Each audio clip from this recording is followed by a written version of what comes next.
Good morning. Here we are in the morning sharing a cup of brew. I have a little, I can't remember what kind of coffee it is. Something delicious, right? Coffee with a little vanilla creamer, and you're having your favorite brew in the morning, and we're here to share a moment, a connection, a positive output, right? I'm doing my research on happiness and trying to talk with you every morning about something that will make you or help you to have a better day. Something that will inspire you, or something you can think back on, or something that'll lift you up and set you out on your day on a positive note. And so, interestingly enough, what this has caused me to do is research, right? Every day I ask myself a question that I want to talk about. I go out and I look at the prevailing wisdoms and try to glean the best of the best, and I read those blogs so you don't have to bring you some ideas. And what I found recently was the upshot of 50 years of happiness research, because we've been on, as a society or as a peoples worldwide, right? We've been on this look at in the olden days, happiness was not a topic. People didn't expect it, didn't talk about it. In fact, let's go off on a tangent for a second. Science, I was kind of miffed recently as I was doing this research. I was looking for research that told me that our default setting is happiness. And what I found out is that we were not built to be happy. Now, you're not built to be unhappy, for sure, but the top priorities that we were built for biologically and evolutionarily or are for survival and procreation, right? Our job is to stay alive and make sure the species continues. And if you can be happy and while you're doing that, woohoo, is kind of the way that went down. Now, this is probably a good thing, right? If you gotta fight or flight, rest or digest, you're not going to live long if you live in rest and digest. If you have to fight for your survival, right? And there are times when we all need to utilize those survival skills and bring them forward and have those at the forefront. But so probably not a bad thing. And we can't be resting and digesting all the time.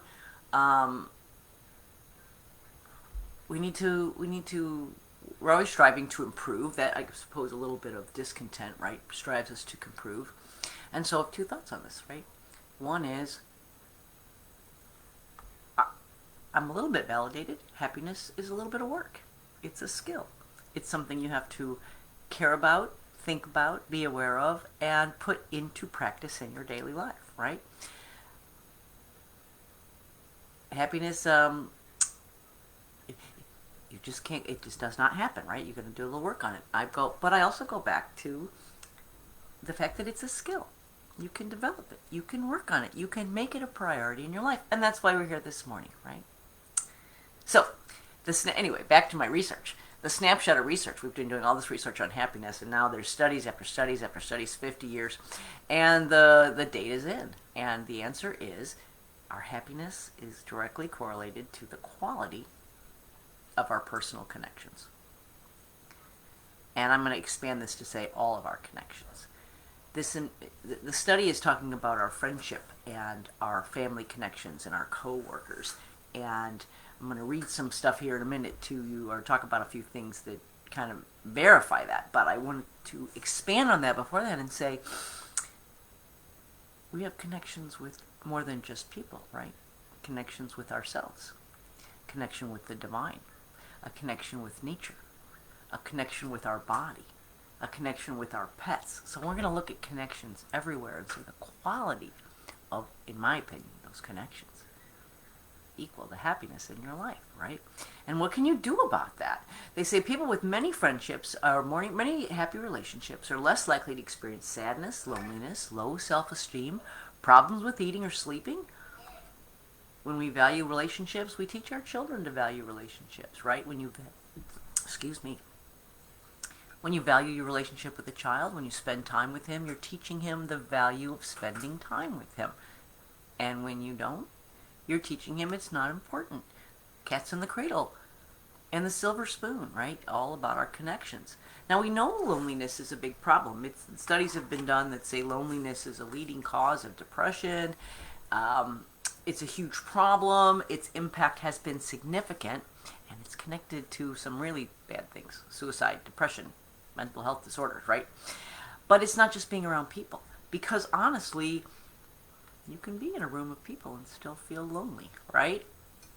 So it is not just about physical proximity. You can even be around people casually chatting and still not feel like you're having a connection or not getting the connection. And that connection is the cure for loneliness. So it's hard to reach out, right? Sometimes it's hard to stick your offer out there, reach out and want to be friends with someone. Every time we ask, there is an opportunity for rejection. So we're opening ourselves up, opening our heart, and saying, please step in. And doing this with the knowing, and maybe that person's going to say no thank you. That's okay. But the thing is, we're going to have, there's pain either way. The thing is that this is kind of a pain either way. Either going to stay lonely and be lonely, or take that risk to the possibility of that connection, to the possibility of doing something about that loneliness. So how do you do that? Well, I know for me, it's about being approachable, right? Looking pleasant, positive, smiling. Sharing yourself, again, being willing to maybe share a little piece of information about yourself, being willing to open up, share a thought, share a feeling. Uninvited. It's a little bit more difficult in COVID times, right? We all got to wear the mask. We're trying to share things, but it's still pretty easy to throw a compliment to the girl at the grocery store and have a momentary connection with her. It's still possible to smile at a mom as she kind of is frustrated with her small child in the store, right? Because you still have a moment, you still have a connection. It starts with you. See? It starts with you making that connection. Everybody's busy. Everybody longs for the connection, but not everybody's willing to take the risk. So here's a really interesting story. 1,200 Germans participated in a study. It's a happiness study. So they identified their current happiness. They just said, here's how happy I am on a scale of 1 to 10, because, you got to measure something to see if it's improved. And then they said these were their ideas for boosting their scores in the future. Here was their plan. They made a happiness plan. And then they went home and for a year, and then they reported on their activities. And then when they got the data in, they found out that basically they put the happiness plans into kind of two categories.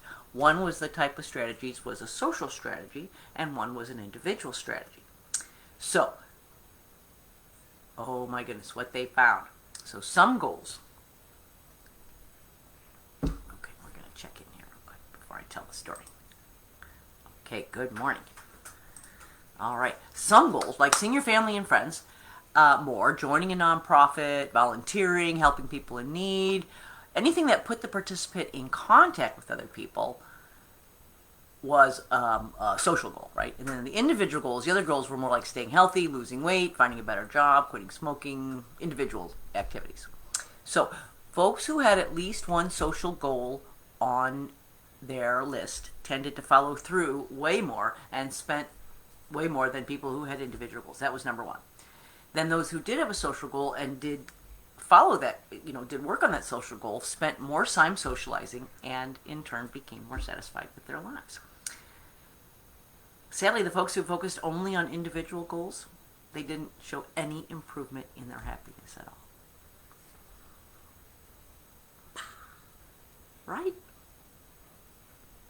Okay, so what happens, what they found, and this has proven again to be true across cultures, this is not just the German study, but other studies have bared this out, that our social connections, and again I'm expanding that to the quality of our connections, are the key to our well-being. Happy people are highly social. They tend to have strong relationships. That doesn't mean they have to have a lot of relationships. It means the relationships they do have great strength and quality. Kids with a richer network of connections grow up to be happier people. Studies where they follow people on. Socializing is one of the most positive everyday activities we can have. I think one of the reasons is, as a worldwide phenomenon we're all suffering a little bit right now, has been this lockdown, right? This cutting us off from the interaction with other people. It is so vital to our happiness, to our well-being, to our being connected, that we're all feeling the pain of it, even when we're working hard to keep those connections going. So what does that mean in this time? A little extra effort required on our part. Okay. But this is one of the studies that compares social and this study was one of the few that actually compares that social versus individual path to happiness. And the data's in, right? The socialness is the quality of your social connections is the quality of your happiness. Wow, think about that in your own life. Is that true? The happiest you've been has been times when you had someone to share with, when you were supported and survived. Maybe it's right now when your family has become tighter because of the COVID, because of the restrictions, and we are the only ones for a while we have been the only ones, or the ones we're mostly seeing these days. Have you taken this opportunity, or has this improved those relationships? It is an opportunity. So, simple math applies here. You want better connections. We're just going to make an assumption here that you want better connections and you want to be happier. And so, that assumption says we're going to use some simple math. I want better connections. So simple math says there's two ways to do this. Two ways to increase my happiness through increasing my connections, right? Increase the number of connections that I have and increase the quality of the connections I have. Those are the two ways we can. This is a simple transactional formula that says number times quantity equals results, and you can increase by either increase the number or increasing the quantity. So let's talk about more connections. Here's a great thought. Who do you want to know? Who do you in your life do you look around and really admire or see them as? I look at happy people and I think I want to know what makes them happy. Invite them out to coffee. Make a connection. Take a risk. Invite them to be part of your life. You want to expand your number of connections. Use discretion, right? We're going to seek out the people that have it going on, or got that happiness coming out of them already, right? Invite them to coffee. Invite them to attend a meeting with you. Just make a connection. Who do you love to talk to, but you never really have time to have? Maybe there's a sister-in-law or a friend of a friend that you really always enjoy talking to, but you're always together in group settings. There's always something. You're always there for a reason, right? And so you never really have time to sit and just get to know each other. Make a date. Invite them to have. I use coffee. Right. This is a coffee show. We talk about coffee. So, invite them to coffee. Invite them to go to the park with you one afternoon or for a walk. Invite them to have a time with you, a short time that the two of you can connect without the distractions of a group of kids around you. Okay, this is my biggest in my list of things I love to talk about. In my list of things I think are the way to be a happier person. This ranks so high, I need to dedicate an entire morning to it, right? And that's volunteering. Volunteer your time. First of all, to whom much is given, much is expected. So, nothing wrong with volunteering. You have a blessed life. And there's, it's a good thing to give. But even more important is the people you will meet. When you volunteer, you're meeting other people who want to make the world a better place. You're meeting other people that care about what you care about. What do you care about? You want to work with kids, sports, pets, art. You want to, doesn't matter. Meet people who have your passion. There are organizations around everything that you can be a part of. Meet people, like-minded people, like-hearted people, and expand your circle of friends. And then the last thing on my list is seek out lonely people. Seek out people. Give them a connection. Elderly people, people who don't have a lot of time, who don't have a lot of connections, and you know that in your life. Take an extra moment to ask them how they are. Tell them a short story from your life. Give them something to think about, some connection between you. This is you being a superhero, right? Using happiness to spread happiness in the world. Superpower. And then we want to have better connections. How do we have better connections with the people that we already have in our lives, right? Go back to my number one. Oh, everything's number one with me. Smile, smile, smile. Make eye contact. Just Look at the people you're talking to. When you're talking to someone, whether it's your child or your husband or your wife or your boss or your friend at work, be there in the conversation, right? Give them the gift of your presence. Be present. Look in their eyes. Lean in. Listen to what they're saying. That's a gift that will definitely improve conversations. I'm going to try to take my own advice on that. Be aware.